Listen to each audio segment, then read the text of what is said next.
The seagulls follow trawler. It's because they think sardines will be thrown into the sea. Thank you very much. Talking nonsense. So I thought, no, enough's enough. Why should I put up with that? Talking nonsense. So I thought, no, enough's enough. Why should I put up with that? Don't back down, double down. Don't back down, double down.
Yes, it's the Monday Club. Let's have it. The football's nearly here. We're nearly back in business. And I'm looking forward to that. The chat, I should say, has been pretty lively so far. I've definitely missed something. I don't know what's going on in there. But they seem to all be getting a wee bit devilish in there already, which is all good. Jonathan Boyce joins us for the Monday Club. It's nearly Pittodrie time, Jonathan. It'll be time to get all festive as well, and it's going to be the return of Glasgow Celtic for part 2 of potentially and likely 2 in a row. Looking forward to it, Jonathan Boyce? Yes, it's going to be an interesting one. The 12th of December today, Russell. I heard that they actually now turn around and say the 12th of December is the day where people start looking forward to Christmas. The countdown to Christmas has been well and truly on now for the last couple of weeks. However, the countdown and the date that is on every Celtic fan's mind is, of course, the 18th of December, where we go to Pittodrie and recommence our league title defence up at Aberdeen. And I, for one, am looking forward to it. It's been a bit of a tough one the last couple of weeks without having, the domestic football there to keep us going. And, I'll be quite glad to see the back of this World Cup, to be perfectly honest with you. I haven't enjoyed it as much as some. And it'll be just nice to be talking once again about Glasgow Celtic. You're absolutely right, Jonathan. And whilst it would be quite good to say goodbye to the World Cup very much said goodbye to the favourites. If you believe that, you believe anything. But yes, it was an interesting weekend as the old enemy, as it's known, departed stage left. And that was that. No great surprise to anyone who's been paying attention. They don't tend to win these tournaments. But, Jonathan, the World Cup, very much for me, is way down the pecking order of the football feast that I'm used to week in, week out. It's not something that really tickles my balls, if you like. Get a klaxon for that saying now. Because I find it quite tedious, if I'm honest. And the sooner that's out the road, the better. Or the sooner it gets to seeing Glasgow Celtic. SPFL kicks off bizarrely on Thursday, I believe. With speaking of enemies, they're playing on Thursday. I've got no idea as to what the reasoning behind that is. I'm sure there'll be some genius explanation from the Sky moves the game. Sky moves the game, Russell. They picked it once right. Michael Beale got the job. Yes, because they've got a game on in England on Friday, you see, and they like to have broadcasting on every night because the World Cup's on, and Sky have obviously lost out, I think, on a bit of custom over the past few weeks. So they're spreading their games out over a few days is what I believe the reasoning is behind that one. Is that what it is? It's to do with scheduling. Big Kaiser's in. Look, Trips, I like the bus and all that, but if by being on another pod and still showing support, what? Kaiser, I've got no issue with you going on any pod, mate. Absolutely zero issue. So, yeah, I would be disappointed if you weren't popping up in the chat, mate. You're all good. I don't know what that's all about. If you are listening to this on catch-up, we appreciate it. As I was saying the other week, Jonathan smashed the old 10,000 audio downloads the other week, so that was all good. So, and I know this is listened to as a podcast by many as well. We were getting kudos for the old Cole Martin O'Neill's time, the Attitude Era, Jonathan. Can't even really remember saying it, to be honest, but I got a bit of traction on the old Twitter today. But yes, all that good stuff means if you are watching on YouTube, hit the like button, get us some traction across the old platform just now whilst we're live. If you've not hit subscribe yet, what the hell are you doing? What, 3,087 I think it is, we're up to so far. So yes, please do hit that subscribe button, hit the bell, you'll get notified. There is loads of content coming up. Absolutely. Also, on top of that, what's the other one? Become a Boyce'S member. What else is there you can do? Oh, it's keep the chat as lively as it seems to be tonight, because it definitely, it definitely seems to have took a different. I don't know what. I think I've missed something. Who cares? Let's get on with the show, Jonathan. Yes, it is Pittodrie to come up, but there was another press conference today, and it wasn't a build up to the game. It was the arrival of Alistair Johnston. Like the cut of his jib, Jonathan, he seems quite a confident chap. He wasn't quite just ticking all the boxes that the media team would ask him to. He was pretty forthcoming in his questions. I mean, I don't know how long he's had these answers written down for, but he seems to be exactly where he wants to be right now, judging by his enthusiasm at today's presser. Yeah, I've got to say, I think, you could just see how much he was actually enjoying this moment, and it's always been a bit of a build-up, I think, for him to get the opportunity to be at Celtic Park and sort of see the stadium now that the World Cup is over for him, and now having a chance to connect with his teammates and Ange Postecoglou. Seems very clued up as well, Russell, and what's been going on with the club. Mentions that he's also been watching us in the Champions League, even when he's had the option to actually watching more glamorous games from a neutral perspective. He always picks the game at Celtic Park, regardless of the opposition, he was saying. I think he's obviously been sold a lot, I think, by Victor Wanyama. The talk was, you knew this move could potentially be on as far back as a couple of months ago, which, again, is very welcome news from a Celtic point of view that Ange Postecoglou was that far ahead with the planning, and we suspected as much. Obviously, with Wanyama, obviously selling him the club, I think, Victor Wanyama, and everything that had happened when he was at the club, and, the fact he's still remembered to this day by the Celtic fans when he's back in Glasgow, I think was a big selling point. And, the one thing I really did like was what he actually said at the end, where he was asked about what he would see as being an accomplishment in his 5 years if he was to last that long. He said getting another 5-year deal at the end of the first 5 years I know. was what he actually turned around and said. And I can't think of anyone that's ever answered a question like that. I don't know if that's just pandering to us a little bit and perhaps tickling our balls a wee bit, but I think when we look at that, I think he's ticking a lot of boxes. I think he could become, if he can put in performances on the pitch, I think the fans will really take him pretty quickly. Well, this is it. Talk is cheap, Jonathan, until we see what happens on the park. But it was quite interesting. I was listening to the old Clyde 1 Super Scoreboard, Jonathan, in between nodding off, which seems to have, I woke up out of my slumber, Jonathan, and appear to have a black eye. I don't know what's happened. I don't know what's happened to that eye. It looks like I've been punched. Nobody's punched me, trust me. I don't know why it's looking like that. That your UFC training kicking up a notch. That's it, mate. Paddy the Baddy Express, mate. Do you know what I mean? That's my next move. charity fight next year, Jonathan. Me against, you can delete when applicable. Right, but with regards, it's the Monday Club, not sure that is. With regards to Alistair Johnston, yeah, I mean, talk is cheap, Jonathan. Let's be completely honest. It's great coming over, enthusiastic and all that. And it's great to see, someone that just wants an extra deal, Jonathan. That'd be his biggest trophy he could win, etc. and all that. But good stuff. The reality will be, all that good stuff, yes. But the reality is, it'll be what he does on the park. Now, we can flip it and say, what we've seen at the World Cup from Alistair Johnston against Belgium looked quite a good argument. And Andy Halliday on Super Scoreboard was saying he actually sent a message to his brother after that first game of the World Cup for Canada, saying, player I tipped to get a move to a bigger club, Alistair Johnston of Montreal Impact. So he is spewing that indeed did happen, and it was a very big club that Alistair Johnston was then linked with. I think he said the following day.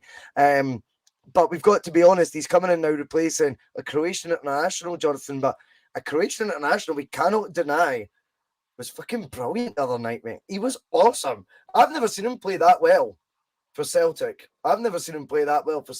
But boy, oh boy, I thought Uranovic was extremely impressive. He's had a decent World Cup, but he really did have his best game of it so far.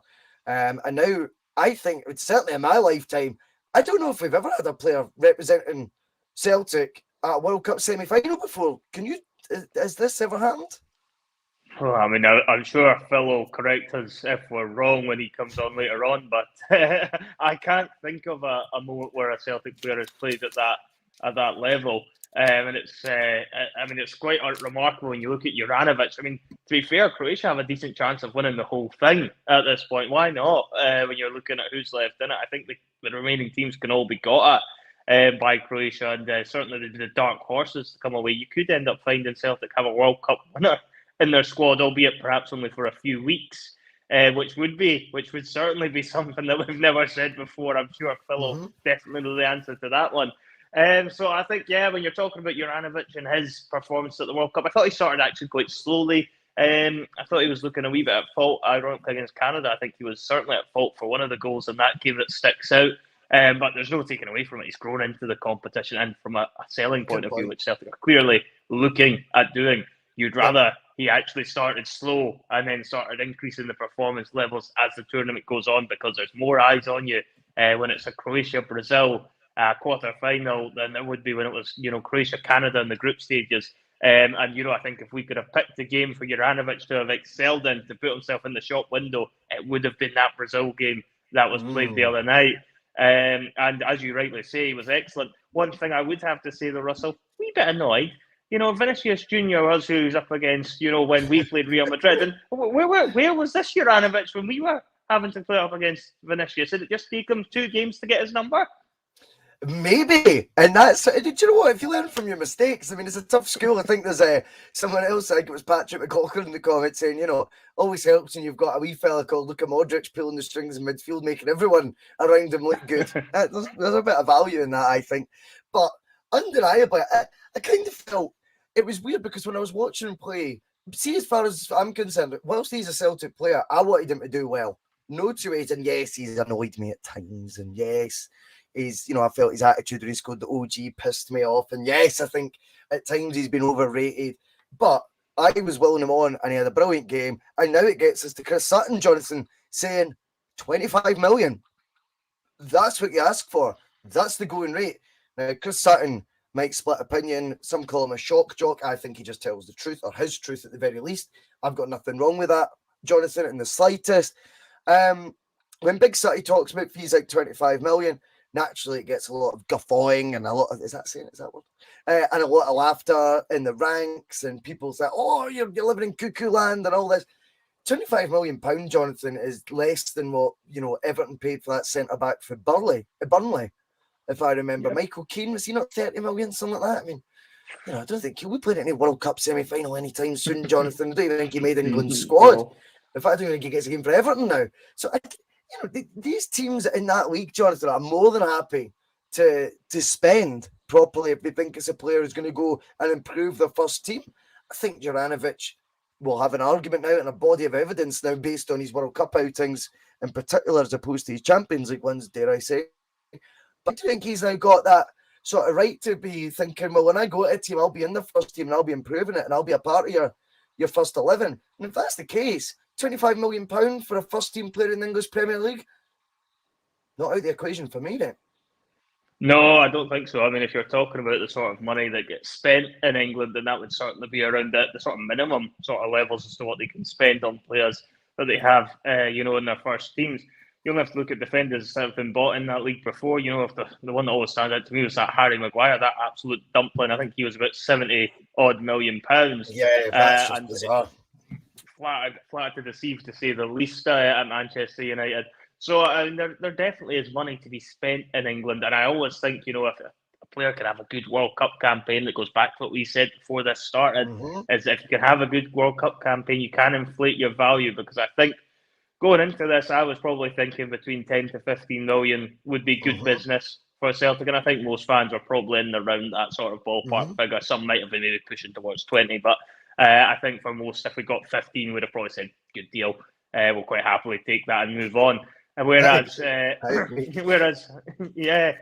you kind of look and think, well, wait, if he's able to do that against Brazil, were the favourites to win the World Cup, bear in mind, until they were knocked out by Croatia, then you've got to be looking at it and thinking, well, Croatia, as I say, it's not out with the realms of possibility that they could at the very least get to the World Cup final. Now, there's Argentina, I think they play in the semi-final. Croatia, Argentina, yep. Yeah, that's Argentina, who, again, for me, I've watched a lot of the World Cup, and I don't think they've looked particularly great, Argentina, in a lot of games. I think Croatia wouldn't surprise me if they upset Argentina whatsoever. And, if he gets a World Cup final, and even if he puts in a good performance and Croatia don't win, then that has to increase his value. Of course it does. There's no reason for him not to be getting given further funding there from clubs, and it'll even gather more interest. You could potentially have a bit of a bidding war going on there down in England, and that's exactly the kind of market Celtic want to find themselves in. Jonathan, for me, I think on that though, I'm going to cut in because on that there's a concern being raised by Steve-O. Now, I like Brown Warrior's point, and Brown Warrior, I hear you've been stirring the pot today. My sources tell me, well, I read your comment earlier. But yeah, Brown Warriors, talking the positive outlook. If you are the seller, or you're the selling club, obviously we're sat £30 million cash surplus right now.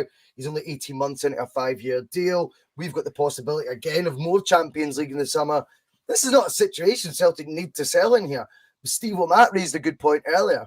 And what he's saying is, if we went and signed another right back, does that suggest to Celtic, whilst they're doing business early, may have already set their price and agreed a deal for Juranovic and Juranovic exiting the building as well? Could that possibly happen? That would be really tough to take, I think, when you've seen that this happen. But I think, Steve, there's merit to what he's saying as well, because there's no way we've signed a third right back, Jonathan, to have three jostling for one position. And there's no way, based on what Tony Ralston's done since Ange Postecoglou came in, that he's just completely out the picture. And obviously we know Uranovic was his number one. So one has to go. Uranovic is the one getting linked with all the moves. Could it be that we signed Johnston having agreed to let Uranovic go and we've just not announced that yet? Could that scupper our plans to get this 25 million that Big Sutty talks about? Well, I mean, that would be a typical Celtic if they have done something like that. You could just see it now. We've done a deal at like 15 million. We're thinking at the start of this World Cup, we've done some really good business. Uranovic goes on, wins the World Cup for Croatia, puts in a starring role in the final. 7 million. Thinking, yeah. And then we find out the next, he's gone for 10 million, by the way, guys. We've got a 10% buy on. It would be a disaster if that was to happen. However, I do agree. I would turn around and completely rule us out doing something like that. I think it's clear he's going to be going one way or the other. For me, I don't see how it could possibly be Ralston. That'll be the one that's far off in January. He's not actually featured enough yet for me this season, Ralston, and he's very much a part of the football club. And I just don't see any sort of scenario. Yeah, any sort of scenario where Ralston decides to jump ship at this moment in time. the safe money is certainly on Uranovic, and if it's going to Yep. be Uranovic that goes, the fact that Postecoglou's already done business and got right back in, I don't know if we're even going to tilt this another way and look at it, that even if Celtic haven't done a deal, Russell, will other clubs look at it and think, well, you've already got another right back, you're really needing to, clear up your books a wee bit. You've got 3, you've got one there you don't want because you've proven it by bringing in Alistair Johnston, and they might try and lowball us that way. And he wants out, so there might be a bit of that. You're right. Mark raised that on Thursday, but just because Big Sutty was quoting the £25 million price, I thought I'd bring it up because this isn't the first time Sutton's got involved with transfer fees and talking about it. And I think it's a real bone of contention of his, Jonathan. I've said this on the channel a couple of times before. That the Liam Boyce sale really pissed off Sutton.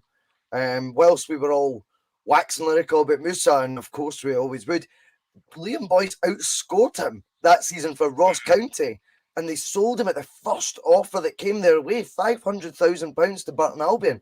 And I think that sort of departure frustrates Sutty, where he's going, fucking have a bit of bollocks about you and reject it. They're swimming in money down there, Yeah. And just because it broke maybe Burton Albion's transfer record, if they're looking at him, there'll be another club in that division looking at him. And this is a league, the English Championship, for example, that was spending £9 million, £12 million on idiots like Ross McCormack and stuff, hopeless.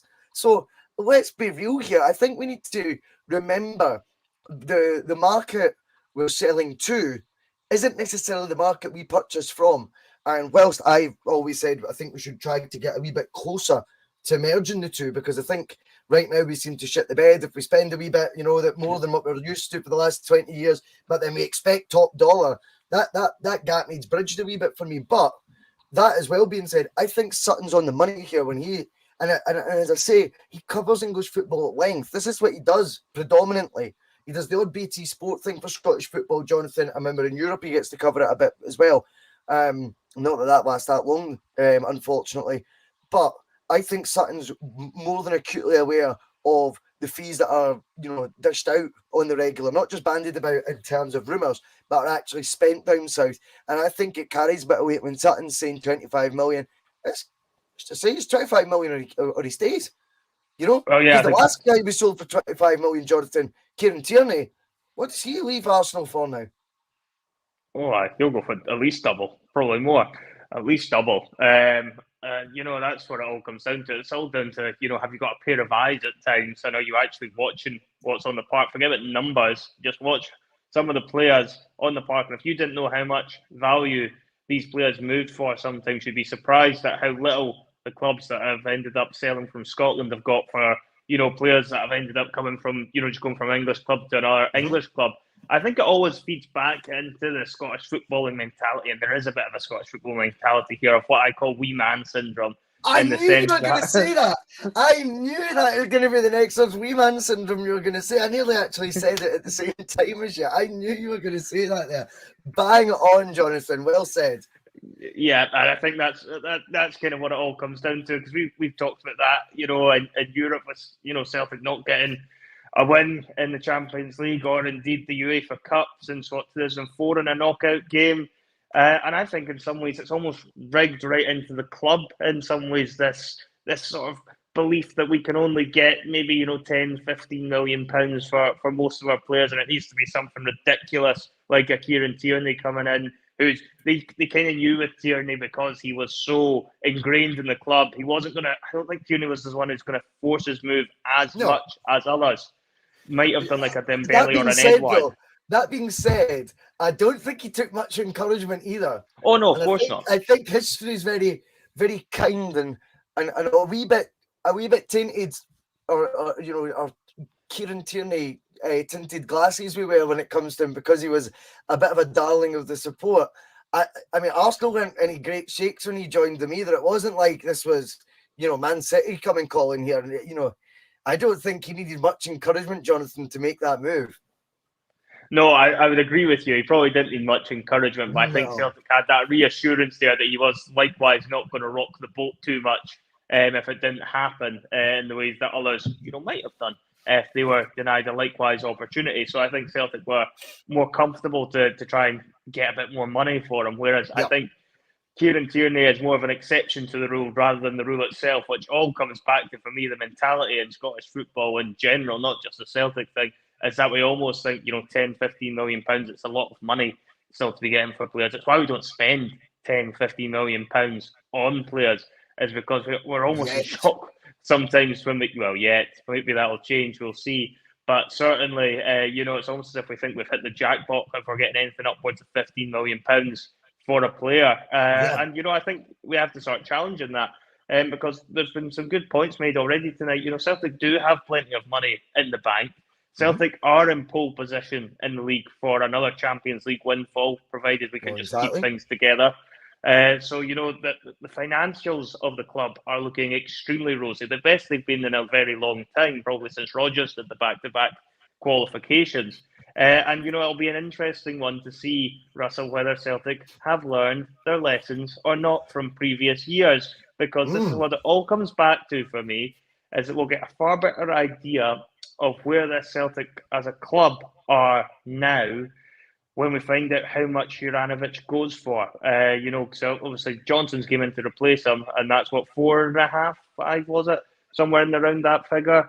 3.5. That was a weird one as well, because at first I think it was 900 grand was getting bandied about, and then it seemed to jump up to £6 million, and then I don't know if the papers all just get together, Jonathan, or the websites, and go, meet in the middle, deal. Like 3.5, we'll call it. I don't think anyone has a clue how much Alistair Johnston's cost Celtic, I'll be completely honest.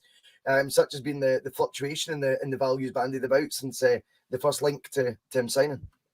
Yeah, and well, this is what it comes down to. But if we're going to say it's £3.5-4 million, let's say, and then Uranovic ends up going for, let's say, £20 million. Let's say we get close to what Sutton's valuing him at, and he does end up having another couple of good games at the World Cup to increase that valuation of him. It'll be interesting then to see how Celtic respond to getting that sort of money in again, because that would be a massive amount of cash to be bringing in. And will they then go back to the same way that they've done things over the last 5 or 6 years and spend, £3-4 million on, 4 or 5 different players to get up to the £15 million spend? Or do they give Ange Postecoglou the keys to the kingdom and then give him that £15-20 million, whatever it ends up being for Uranovic, and says, you know what, if you want that all on one player, whether that be in January or whether that be in the summer, if you think there's somebody that's worth that sort of money, will they trust Ange Postecoglou to be able to spend all of the budget it's not even all the budget, just all the money that comes in for Uranovic on one player in return? Well, Jonathan, it's very interesting when you talk about that, because I listened to a fantastic, I've got to give credit where it's due. I appreciate some people, when it comes to the likes of the Celtic way, feel that's the MSM kidding on their fan media and things like that. However, there is a shining light on there, and that is Tony Haggerty, and I knew Tony very well from, a previous life, shall we say. And Tony absolutely, nailed his interview with Martin O'Neill. I don't know if you've not watched it, I implore you to watch it. It's the best for Martin O'Neill. I've watched every single one by Martin O'Neill, and that was the best one by a country mile. I've even watched Martin O'Neill's Villa ones and all that, Jonathan. I'm that tragic. I just love him. And this was the sharpest and the most humorous and on the ball version you could get of O'Neill. But the reason I bring that up, not only just to give them a wee sort of plug, and that is from the right place, by the way, because I'm not doing it as an old pals act or anything. Do you know what I mean? It's just I genuinely thought it was brilliant. But what I noticed in it was, and this is where we get to your point, he said, and this shows you the difference. He said that O'Neill said that basically he flipped, and this is the money. He says, I flipped the money for Viduka for Sutton. Now that means 100% of the revenue we got from Mark Viduka a year, 6 million, he was entrusted to then spend on a strike partner for Henrik Larsson. Are those days coming back? Well, I tell you this, we're in a healthier financial position now than what we were then. There is more money in the bank, and there is the prospect of earning a hell of a lot more money between your inevitable Uranovic sale and qualifying again for the group stage of the Champions League next year, and with the expanded format, hopefully on a far more regular basis going forward too, that we are surely in a position now, Jonathan, where we can start increasing the percentage of the revenue we bring in for players. And that's the only way progress is going to occur, isn't it? Is if we start going, we've just brought in 25, have 15, Ange. Do you know what I mean? Don't have 5 of it. We'll keep the other 20 for a rainy day, and we'll piss it away in a couple other £2 million projects. Have 15 and go do your thing with it. Tell us if you think if you've identified a player within that remit who could come in and play in the first team. Tell us how bad you need him. Make a compelling argument, and we'll go get him for you. That's the way we will progress, Jonathan. And do you know what? I'm saying it like a smart ass from the outside, as if I know it all. Far from it. But I can honestly say, I don't think this is rocket science when it comes to growing a business or growing, a football department. The football department of a business. I think it's something we have stopped and got stuck in the mud slightly, Jonathan. We've lost our way when it's came to this, and our priorities of what we do with profit of player sales hasn't always went back into where us fans would like it to go. And now what's actually happening is the spotlight on the board. Firstly, I'm going to tell you something. It's been massively the spotlight's massively grown, Jonathan, or got brighter because of Peter Lawwell's arrival. That was a needless mistake on their part doing that. And what we will now get from that is real scrutiny on every board decision. And whether fairly or unfairly, every decision we don't like getting tarred now with Peter Lawwell. But that was their gift to do that, Jonathan. They went down that road, hell mend you. That's the way it goes. But what also we know is, and this, I wonder if Peter Lawwell didn't like this sort of thing. See, once you qualify regularly for the Champions League, Jonathan, and you're selling big name players like, Kieran Tierney a few years ago after 2 years in a row in the Champions League. This year, selling Uranovic for the big money and 2 years in a row in the Champions League. You don't need to have access to the accounts, Jonathan, to go, we know you've got money. We know you do. Mm-hmm. And it increases and it ramps up that pressure to then spend more. And I wonder how comfortable this board will be in doing that, because they've never shown any sign to me that it's actually something they particularly enjoy. People talk about the club being in a brilliant financial position under Peter Lawwell, etc. Yes, but very much kept to a level. And that was based on very few Champions League qualifications and things like this, Jonathan, where you could dress up selling an asset as balancing the books. Well, right now we ain't balancing any books, Jonathan. This is all just getting added to a cash surplus they've just declared a month ago in the accounts, right? This is all just piling up now. I think it gives you, that as a fan now, with the regular Champions League qualification of a couple of years and potential World Cup semi-finalist, maybe even a World Cup finalist, he's definitely a Croatian internationalist. I think that, added to the 30 million cash surplus, I think it's over to you, board. That's the position we're all in. I wonder how comfortable they'll be being in that position, Jonathan, because we know there is no balancing of the books needed here. It's time to progress that first team. It's time to bow to your manager's demands, whatever they may be. However, crazy they might seem to bedwetters. If Ange wants a player, go get him.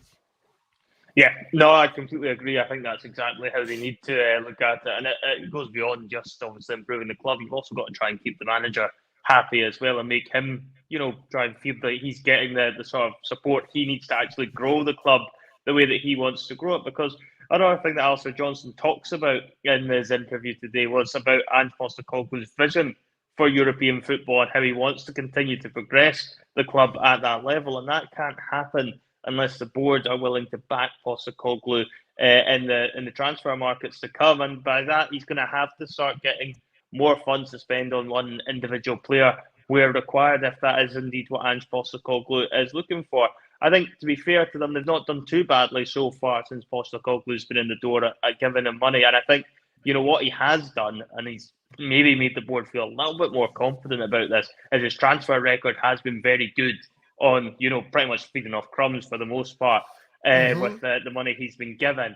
So I think from that point of view, if the board were smart, they'd be thinking, well, if he's able to do that with the smaller budget we're giving him, let's see, what could he possibly do if we did say, here's 10, 50 million pounds for that one player you've identified in Asia, whether it be Japan, whether it be, Canada, wherever it may be, because I think Postecoglou seems to be very switched on to football across the world. I don't know, when does Ange Postecoglou sleep, Jonathan? Because he seems to, he must be up at the crack of dawn, 1 a.m, watching the Egyptian league, the Iranian league, the South Korean league. He's a nocturnal man, a bit like myself, but I don't spend it scouting footballers, Jonathan. I spend it talking nonsense. Yeah, well, this is it. But I think, you know, if you're looking at it from that point of view, I think that the board can take comfort in the sense that Postecoglou has delivered on the whole, I would say, on his transfers. There's not been too many flops. Most of them have been hits. And he's done that, you know, without spending an awful lot of money on any one individual player. What's the most he spent? £6 million on, you know, your Jota and another £6 million on Carter Vickers. So, you know, that's again going back to the sort of money we were spending 20 odd years ago. So, from that point of view, if you were to give him a bit more money to spend there, I think it can be an exciting project. I think the fans would get behind it. The board should be getting behind it. I don't see any reason not to get behind it, even if it was all to fall to shit and Postecoglou did end up wasting the money that was invested there. As you rightly say, there is money now in the bank to cover off something going disastrously wrong. But it's not something I think would happen. It's not something I would think would happen. I already think, Jonathan, if we were to bring in, say, 25 million for Uranovic, right? And this is all hypothetical stuff here and a bit of speculation on our part, to say the very least. But we'll give our honest truth on this. I think if we sell Uranovic for 20 million, let's call it 20 million, we'll be bold, right? You know, Bob will be saying we're living in cuckoo land. That's fine. But okay, we sell him for 20 million in January. Just give Ange 20 million to spend. Still with 30 sitting in the bank. Yep. Absolutely. And do you know the key is?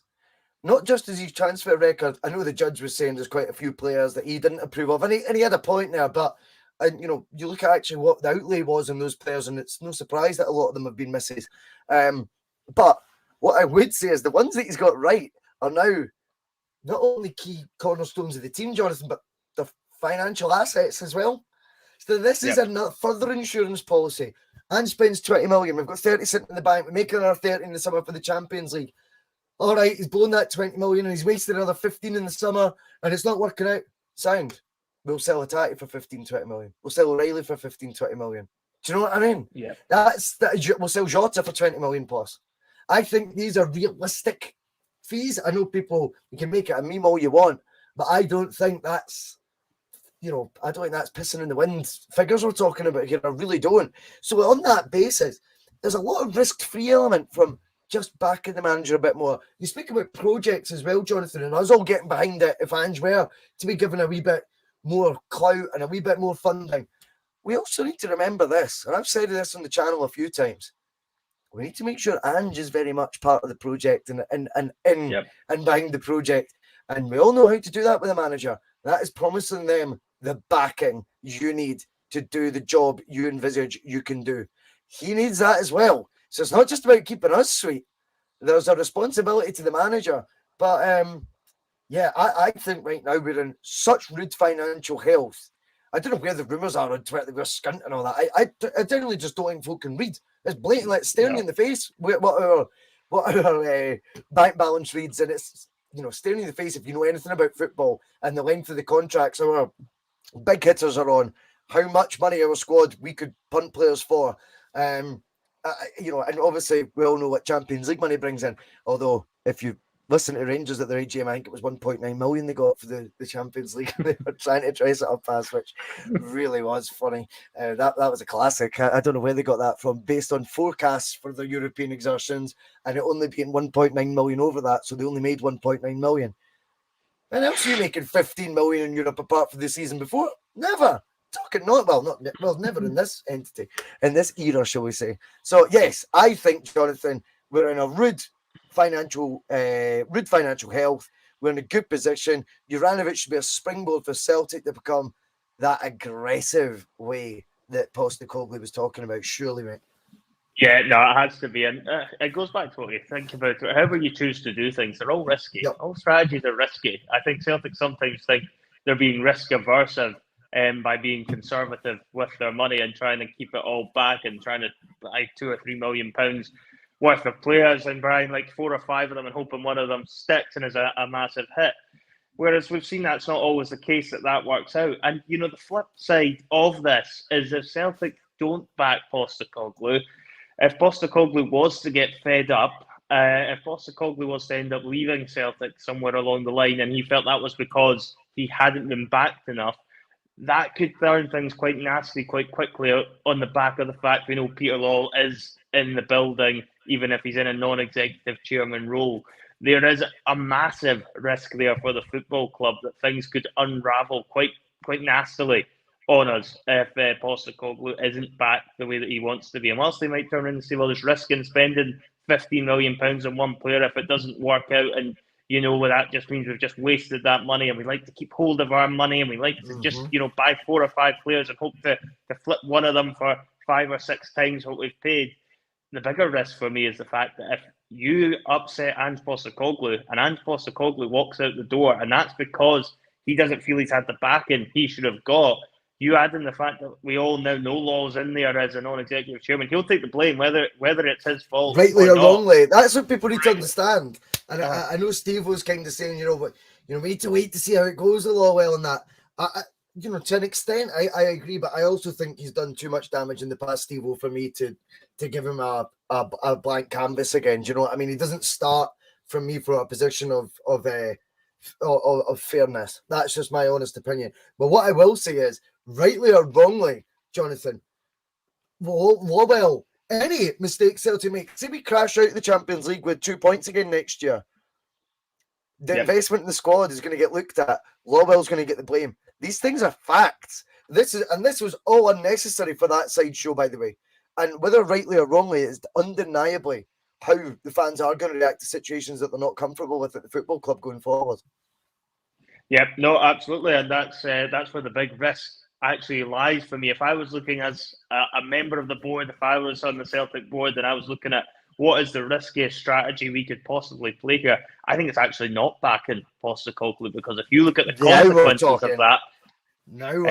consequences of that, then that is far, far greater and far, far worse for the football club than backing them and things not working out. Because if you back them and things don't work out, you can at least turn around and say, well, we gave him £15 million. He spent it on one player. That player turned out to be shite. We're going to have to, sell O'Reilly because we didn't do as much damage in the Champions League as we expected to do. But that's all manageable. You can manage that risk. If you decide you're just going to, not back Postecoglou and play it safe, you're really taking massive punt there. You're actually taking a far bigger risk that one of your £2 million players turns out to be another world beater, like what Uranovic is doing with Croatia at the moment, and you're hoping.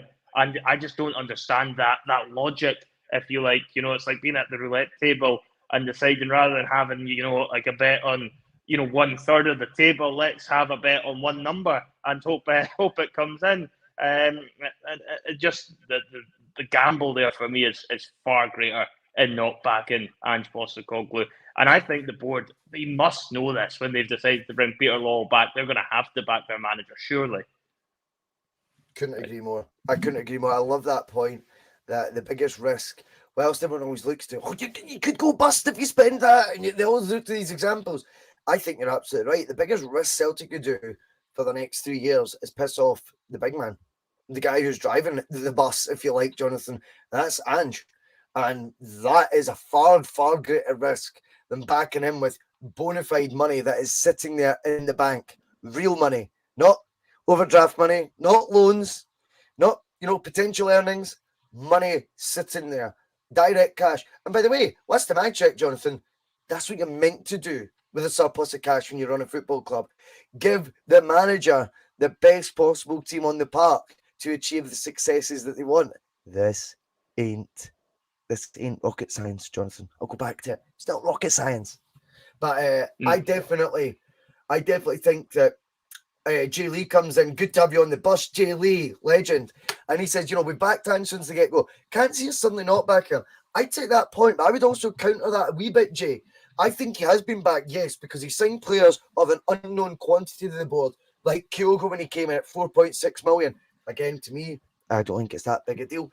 But it is, for that board, a lot of money for them to be parting with on a player, let's be honest, they didn't know till the second it was recommended to them by Ange. That's just a fact. So, yes, on that aspect, I think they've backed him.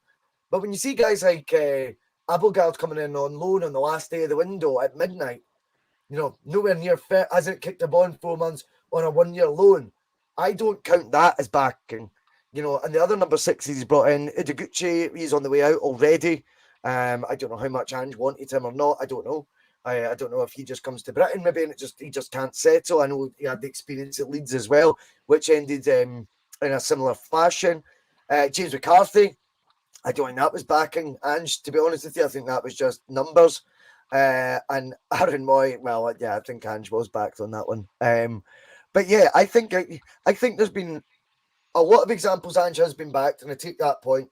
I also think, though, when you look at the valuations of the players he's brought in, I think, yes, he's done it with education, Jonathan, absolutely.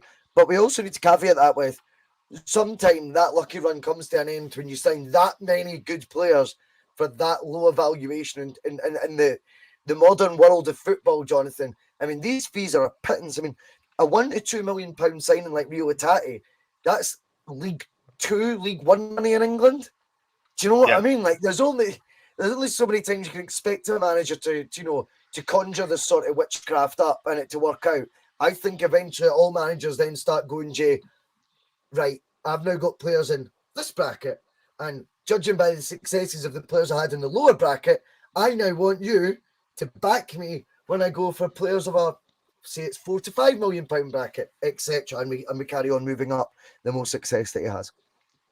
Yeah, no, it makes absolute sense. It's a totally legitimate business model, and it's something Celtic should be looking to implement. I think an interesting point and something that we should really be thinking about as well, and that we're all aware of it, is how high, even inflation rates are, at the moment, where it costs you so much money to just buy your basic goods at the moment. I mean, inflation's still going to have a knock-on effect in the footballing world as well. And inflated fees have been a part of it for a long, long time. And Celtic, for a long, long time, haven't really got up to terms with the inflated fees. Now, I'm not saying Celtic can compete with the English Premiership in terms of money, because we all know they live in their own little fairy tale world. But at the same time, that doesn't mean Celtic can't look at their own model and realise, well, prices are going up on players. We need to obviously adapt our strategy while still managing it within our own accounts, of course, and we're not looking for us to go and spend more than we can afford. However, when we have the money in the bank, it does need to get spent to try and improve the squad. If you're ambitious about growing them, if you're serious about having Celtic as a regular participant in the Champions League, you're going to have to spend more than £2 or £3 million and hope that works on buying 4 or 5 players in that sort of bracket. You're going to have to go out there now. That's just the way the financial market is. Unless you have an incredibly good youth system, you're not going to be able to get the job done on the sort of finances that we are paying the players, unless you get incredibly lucky with a group draw, which I think a lot of people ironically thought we had this year, and we still didn't manage to get many points in it. So I think we have to kind of look at increasing the money. As I say, if Uranovic goes for the sort of money that Sutton's hoping he goes for, or even £20 million, I will be very interested to see what Celtic do with that money. Will that go into the bank, or will that actually be given back to Postecoglou for him to spend on maybe only a couple of players rather than 7 or 8 players, and then getting himself up to that £20 million? Too much filler. Mark. Too much filler for me again in the summer when I look back at it. As I said, I mean, at the time, I think we were all taken in a wee bit by the summer transfer activity. I wasn't as much as others, but I think when you look back at it, Jonathan, I don't think it was as strong a window as what was quite getting made out, including by me, by the way, at the time. But I think with hindsight, which is always a good thing, I think there was still, again, too much players coming in that are either of a level or a level below what we already had. I didn't see the need for that.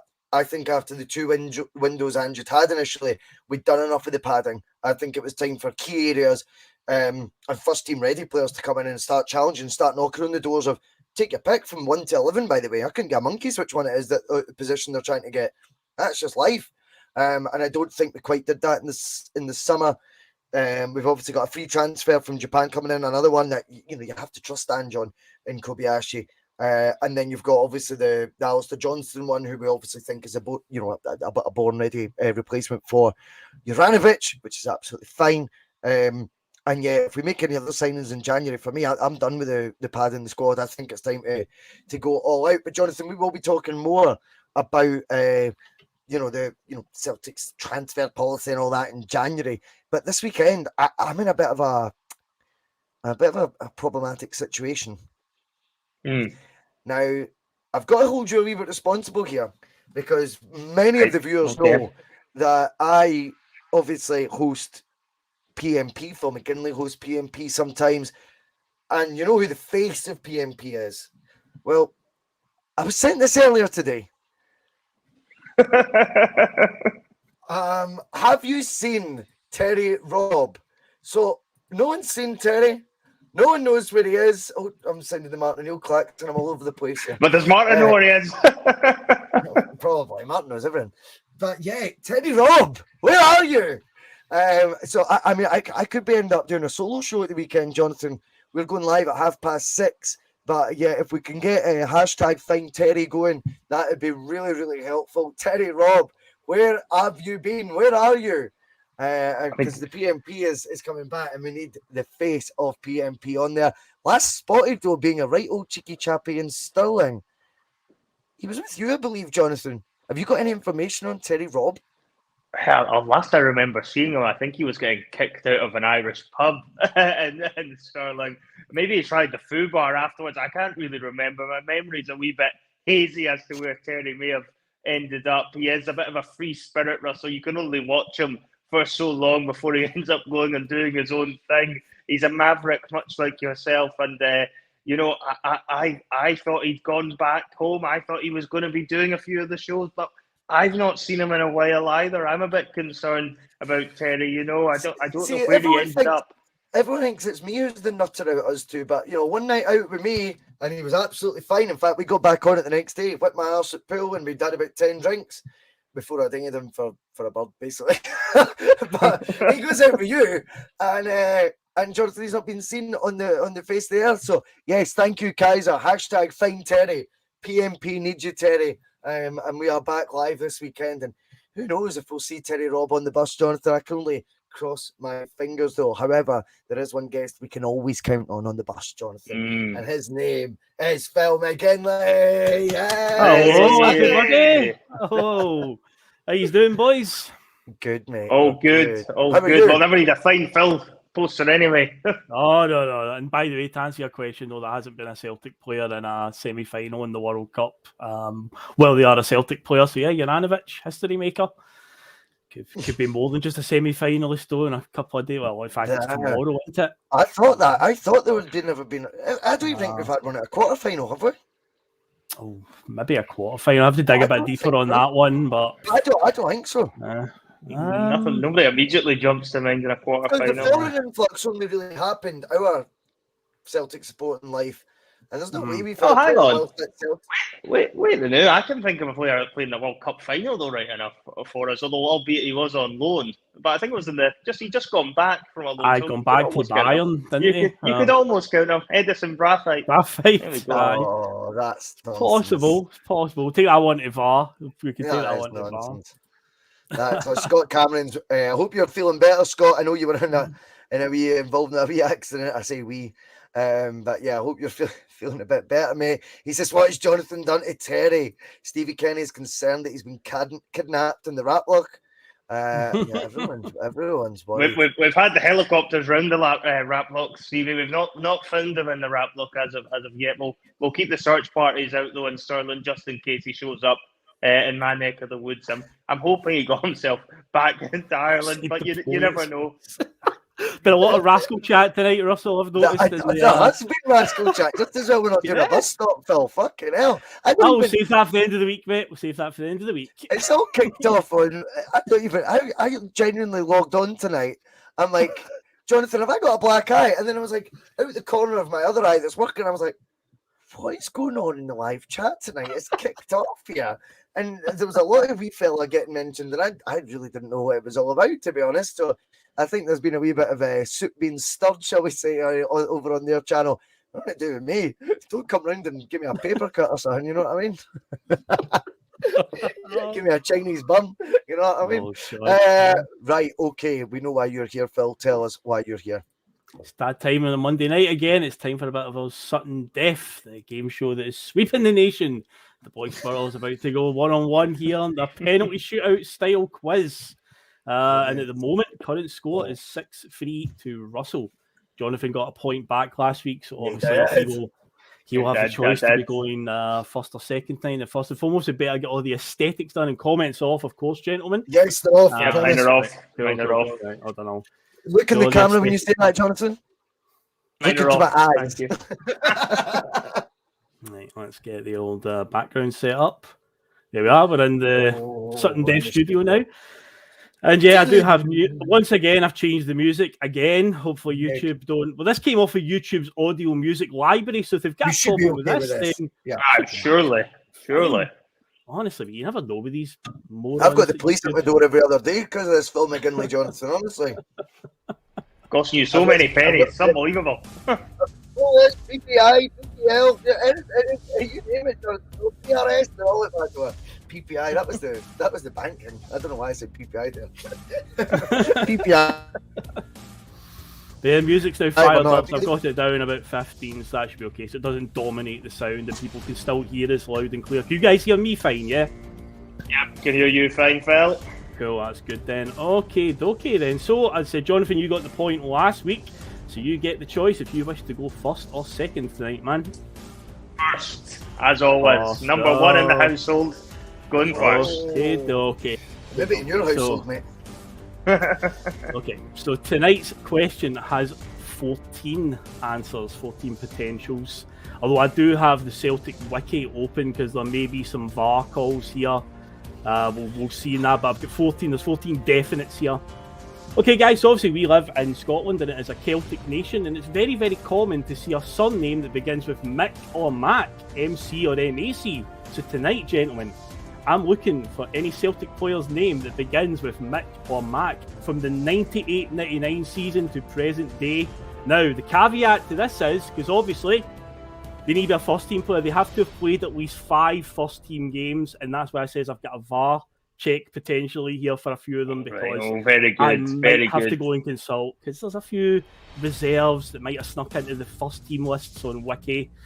I'll need to check them just to be 100% sure. But I've got 14 that have definitely. What year did you say? 98? So we're going onward. 99 seasons. We're doing the same date range as last week when the SPL started. Any player that was in the Celtic first team from there that's played 5 or more games that has got Mick or Mac at the start of their surname. So Jonathan, you're up first, my friend. I'll go with somebody Russell has met, I'm pretty sure, previously, and start off with Jackie McNamara. Of course, Jackie Mac is I met him a couple of absolutely times. fine and dandy. Steamboats Yeah. after Scotland games, aye. He was sound. We will go Aidan McGeady. Yeah, of course. This is one of these Very ones good. as well that you're going to know right away if you're right or wrong, because you just know when you say it out loud. It's just as if Check it out. they've played enough games. That's the only thing. Let's go for it. Stephen McManus. Of course. Yep. Stephen McManus. Yep. Paddy McCourt. Oh, very good. Yep. I'm hoping he's played enough games. James McCarthy. Yeah, he has. Yeah. He's just about met the quota at high. He's played enough. See, I don't know. I don't have another one. I'll be honest. I'm out. I'm already out. I don't have a clue. I might try even hinky names like that. I'm like Mick names, Mac names, Mac. Return of the Mac. Mac the Knife.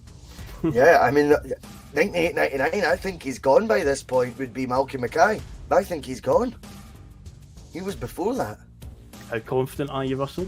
Not confident. Well, you should be, because Malcolm Mackay was not only still there. He actually scored on the opening day of the season against Dunfermline that year. Oh, fuck. Yeah, That was Malcolm lucky. Mackay keeps you in That it, was- mate. Keeps you in it. Unfortunately, doesn't keep you in it for long, so I'm putting it straight back to you, Scott McDonald. Oh, McDonald, yeah. Oh, shit.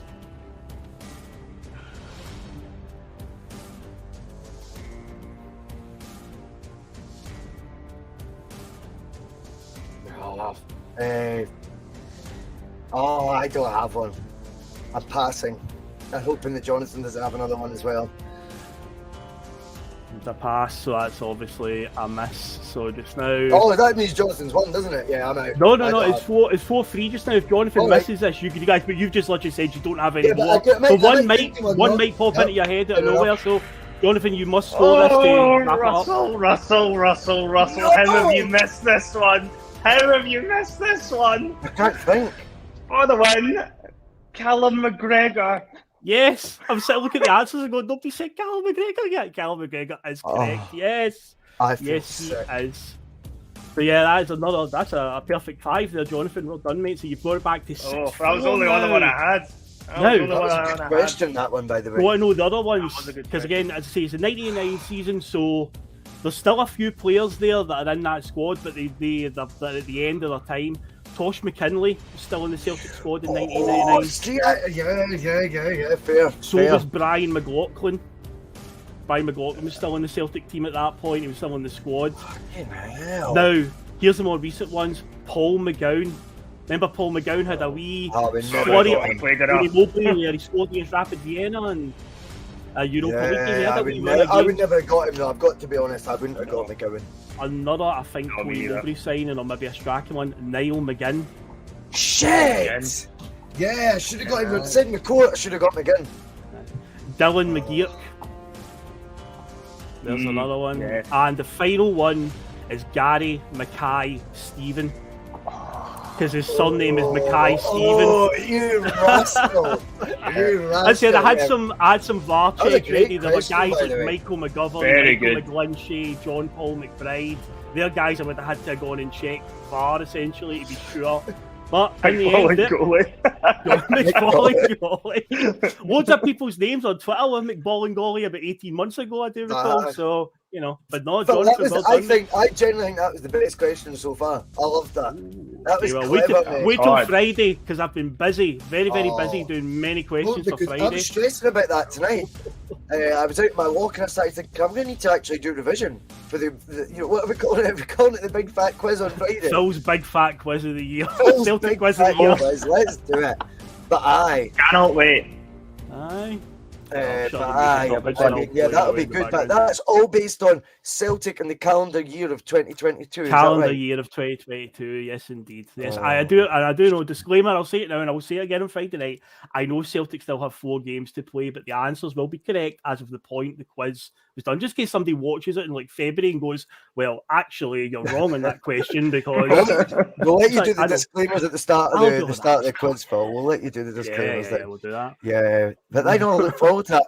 That rounds up the Monday Club. Just over an hour. That's been good fun.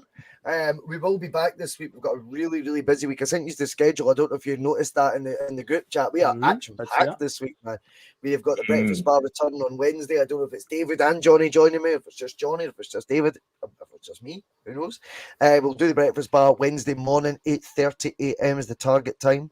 Thursday night, the TNF is getting real notoriety right now. That show is flying now, so we're really looking forward to that. Then we've got the big fat quiz on Friday. There's going to be us 3 and Liam the Punk Duck Warlord, of course, as well. Yep. Saturday, PMP, and if anyone can find Terry for me, that'd be brilliant because he is missing right now. Terry Robb, find Terry, get it hashtag, get it trending, find Terry. That will be on Saturday. We've then got the Sunday Blenner this weekend. I'm hosting it because David's not. And that's fair enough. I might see if you fancy hosting it, Phil, because that will be me doing like 6 shows this week, and folk will be sick of me by then. But yeah, we'll work it out. Or give someone else a go. We'll give someone else a go. Who cares? But yeah, we are going to be action packed this week. Tomorrow is the only night off. Whatever you get up to, just enjoy yourself. Take it easy. Remember, nobody cares, mate. Nobody fucking cares. Comments about me deliberately trying to cause controversy. Well, I work in the media now, and you've got someone sitting there next to you who's an embarrassment to the media profession. He's an apologist. He's a charlatan.